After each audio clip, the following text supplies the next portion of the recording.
Sir पिछली है क्या बड़े निर्णय हुए हैं, क्योंकि अब ग्राउंड से रिपोर्ट लेने का निर्णय अभी लिया गया है और इसके अलावा एक निर्णय और हुआ है जिसमें छात्रों को गैर शैक्षणिक कार्यक्रम में नहीं भेजा जाएगा। जी थोड़ा सा बताएं। आप जानते कि हर विभाग में हमारे जो जिला के मुख्य अधिकारी होते हैं उनकी मैं समझता हूँ अपनी एक महत्वता होती है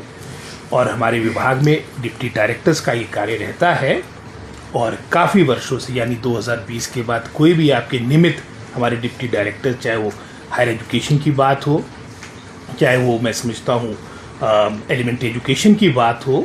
चाहे क्वालिटी कंट्रोल की बात हो, मॉनिटरिंग की बात हो, इंस्पेक्शन की बात हो, अधिकतर आपके पद रिक्त पड़े थे, कोई भी आपकी प्रमोशंस नहीं हो पा रही थी।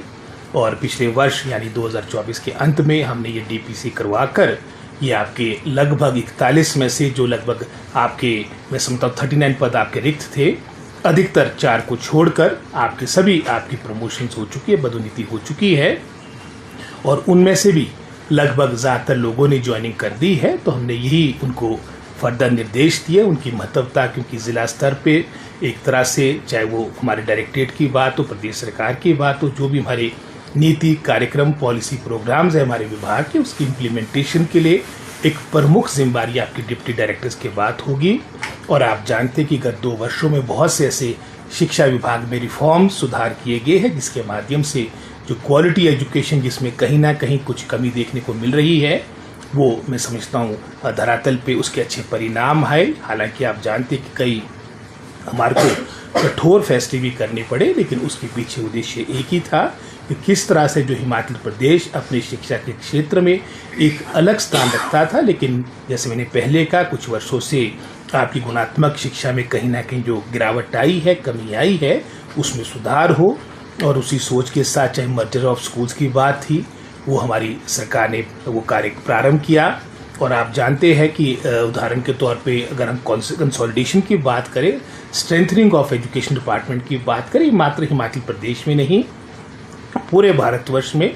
कोई भी प्रदेश सरकार हो, किसी भी पार्टी के द्वारा वो मैं समझता हूँ चली हुई सरकार हो, हर जगह कंसोलिडेशन हो रही है। गवर्नमेंट ऑफ इंडिया के ये निर्देश है। आपके अभी हाल में ही आपका फाइनेंस कमीशन भी हमारे शिमला आए थे, उनकी भी लगभग ये सजेशन थी। और नीति आयोग हो, जितनी भी हमारी केंद्र की एजेंसीज हैं उनके द्वारा भी इस सोच के साथ आगे कार्य किया जा रहा है। और आप जानते हैं आपके बहुत से रिक्त पड़े पद थे, वो हमने भरने की मैं समझता हूँ मुहिम चलाई हुई है।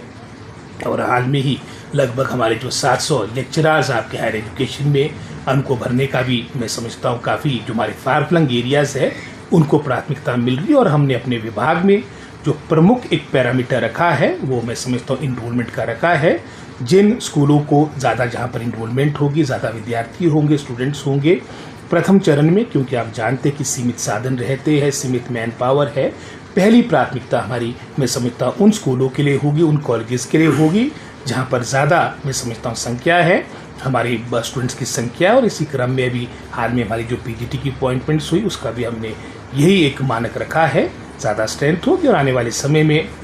चरणबद्ध तरीके से अन्य भी मैं समझता हूँ जो हमारे रिक्त पड़े स्थल है, चाहे वो अपॉइंटमेंट के माध्यम से हो, चाहे युक्तिकरण के माध्यम से हो, इन पदों को भरा जाएगा। सर स्कूल स्तर पर ही बहुत सारे इश्यूज लग जाते हैं, ग्राउंड रिपोर्ट मंगवाने के लिए कहा गया है, कैसे सरकार तक ये ग्राउंड रिपोर्ट पहुंचे? बिल्कुल, क्योंकि ये एक बहुत बड़ी कमी थी, सही जानकारी आ नहीं रही थी, सही इनपुट्स डाटा आने की कहीं ना कहीं कमी रहती थी। तो जो प्रमुख मैं समझता हूँ उनके पास जिम्मेदारी रहेगी, जैसे मैंने पहले भी कहा, जो हमारी नीतियाँ हैं, पॉलिसी प्रोग्राम्स है, जो हम सुधार रिफॉर्म्स के कार्य अपने विभाग में कर रहे हैं, उसके सार्थक परिणाम आए, उनको कोई समस्याएं आ रही है उसके बारे में भी अवगत करें। और कई ऐसी बातें भी हमारी संज्ञान में आती है जो मीडिया के माध्यम से, आप सबके माध्यम से हमें प्राप्त होती है, चाहे सचिवालय की बात हो, डायरेक्टरेट की बात हो, उसमें भी विशेषकर जहाँ पर मैं समझता हूँ कहीं मिसकंडक्ट और इनडिसिप्लिन की बात हमारे विभाग के, चाहे टीचर है, चाहे हमारे नॉन टीचिंग स्टाफ है, कोई भी बात हो कि डिप्टी डायरेक्टर पहले अपने मैं समझता हूँ स्तर पर उस पर मैं समझता हूँ कार्रवाई करे।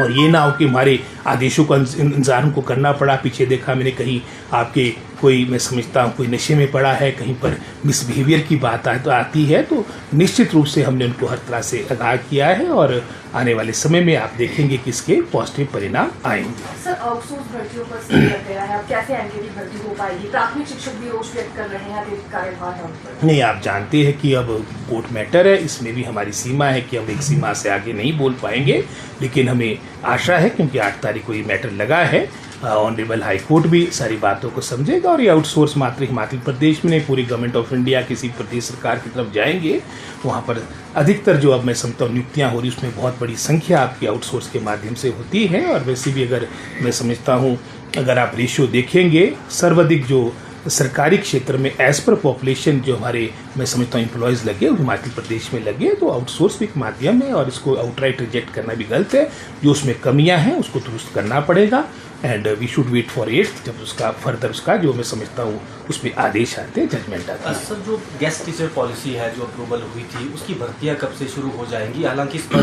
विपक्ष ने सवाल भी उठाए कि पीरियड बेस पर विपक्ष सवाल उठाता है, लेकिन हमको ये भी देखना है, जैसे अब आपको याद होगा बजट से ये आपके दिसंबर के सेशन के दौरान, विंटर सेशन के दौरान ठाकुर साहब ने, जयराम जी ने 2-3 बातें कही थी। पहले तो एक यही बता दिया कि हिमाचल प्रदेश 21वें स्थान पे पहुंच चुका है, तो वो हमारे कार्यकाल के दौरान नहीं पहुंचा। उस वक्त जयराम जी स्वयं मुख्यमंत्री थे जब नेशनल असेसमेंट सर्वे हुआ था वर्ष 2021 में, और जो हिमाचल प्रदेश हमेशा जो अग्रणी रहा करता था शिक्षा के क्षेत्र में, और हम ये भी नहीं कहते कि इनके कार्यकाल के दौरान ही ये सारी बातें आई, ये पे समझता हूँ काफ़ी पहले से कहीं ना कहीं गिरावट आ रही थी। और उसका जो न्यास होता है, क्योंकि 3-4 वर्षों के बाद आता है, वो 2021 में परिणाम आया, तो वो एक मैं समझता हूँ बहुत बड़ा सवालिया निशान इनके 5 वर्षों की जो इनकी परफॉर्मेंस रही है उस पर दर्शाता है। उदाहरण के तौर पे डिप्टी डायरेक्टर्स की बात कर रहा था, ये अब इन अपने आप ने 5 वर्षों में आपने क्यों नहीं इनकी प्रमोशन की? इससे पहले जो हमारे कॉलेज कैडर के जो प्रिंसिपल्स थे 3-4 वर्षों से आपकी प्रमोशन भाजपा सरकार के कार्यकाल के दौरान नहीं हुई, और हमने आते ही लगभग 90 से अधिक हमारी प्रमोशन के माध्यम से हमने कॉलेज कैडर के जो 141 में से 105 ऐसे कॉलेज थे भाजपा सरकार के कार्यकाल के अंत में, जो विदाउट आपके कॉलेज प्रिंसिपल्स थे, हमने उनको प्रमोट किया। लगभग 18-19 हमने डायरेक्ट आपकी रिक्रूटमेंट के माध्यम से भी हमने प्रिंसिपल कॉलेज कैडर के लगाए हैं। फिर दूसरा आरोप उन्होंने ये लगा दिया बिना मैं समझता हूँ पूरी तथ्यों की जानकारी लेते, और इतना सीनियर मैं समझ जो राजनीतिक ये बात रखता तो उसका अपना एक अर्थ होता है। उन्होंने ये बात कही थी कि हज़ारों बच्चे अब जो हमने स्कूल बंद किए उसके कारण हज़ारों बच्चे अब शिक्षा से दूर हो गए। हमने जब पूरी उसकी जानकारी प्राप्त की, जो मैंने हाउस के अंदर भी बात रखी थी, आज तक मैं समझता हूँ गत 2 वर्षों में लगभग कोई 1094 आपके प्राइमरी स्कूल, मिडिल स्कूल्स आपके मैं समझता हूँ मर्ज किए गए या डिनोटिफाई किए गए,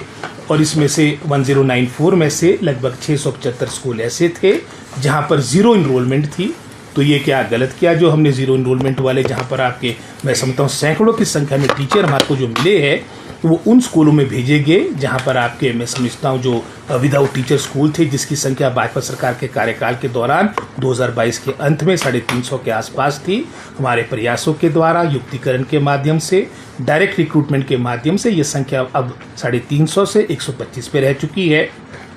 लगभग 3400 आपके सिंगल टीचर स्कूल थे, उसकी संख्या भी आज वर्तमान में 2600 के आसपास रह चुकी है। तो निरंतर सरकार के द्वारा प्रयास हो रहे, और जो उन्होंने कहा था कि हज़ारों की संख्या में बच्चे अब मैं समझता हूँ अब शिक्षा से दूर हो गए, उसकी भी पूरी जानकारी प्राप्त की है। और उसमें जो टोटल जो आपके मैं समझता हूँ 400 से अधिक जहाँ पर बच्चे थे, कहीं 1 या 2, उन सभी बच्चों की लगभग जो संख्या थी वो लगभग कुछ 674 के आसपास थी, जिसमें से 674 में से लगभग 90% से ऊपर मैं समझता हूँ बच्चों ने अपने स्थानीय साथ वाले जो एडजॉइनिंग स्कूल थे जहाँ पर वो मर्ज किया गया था वहाँ पर उन्होंने अपनी एडमिशन ले ली थी। मात्र 50-60 बच्चे थे, और वो भी अधिकतर हमारे ज़िला शिमला में थे, क्योंकि यहाँ पर हमारी माइग्रेंट पॉपुलेशन भी रहती है। उसमें अधिकतर हमारे नेपाली लोग विशेषकर जो एप्पल सीजन के दौरान हमारे क्षेत्र में आते हैं,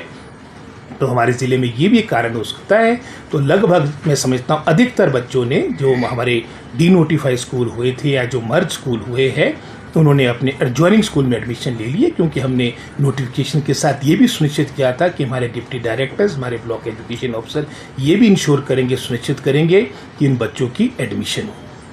सर, कुछ वर्क है जो रेगुलर पॉलिसी की मांग उठा रहे हैं, जैसे आउटसोर्स पर लगे कंप्यूटर शिक्षक और वोकेशनल टीचर्स। सर, क्या एलडीआर कोटे वाला रास्ता इनके लिए भी निकाला जाएगा? नहीं, अभी तो फिलहाल एलडीआर वाला जो रास्ता निकला है वो एसएमसी के लिए, और ये बोलना आसान होता है, इसको धरातल पे लाना बड़ा कठिन होता है। और अभी तो मैं समझता हूँ एसएमसी का भी चलो काफ़ी आगे वो स्टेज पे पहुँच चुका है, और कंप्यूटर टीचर्स का भी हमारे, मैं समझता हूँ, संज्ञान में मैटर है। और जहाँ तक तो अभी वोकेशनल ट्रेनर्स की आप बात करें, अभी हमारी कमेटी गठित हुई, अपनी रिपोर्ट देगी और जैसे मैंने पहले भी कहा था, जो बेस्ट पॉसिबल मैं समझता हूँ सरकार के द्वारा हो सकता है वो हम प्रयास करेंगे। कई ऐसे मैटर्स होते हैं जिसमें हमारी भी लिमिटेशन होती है।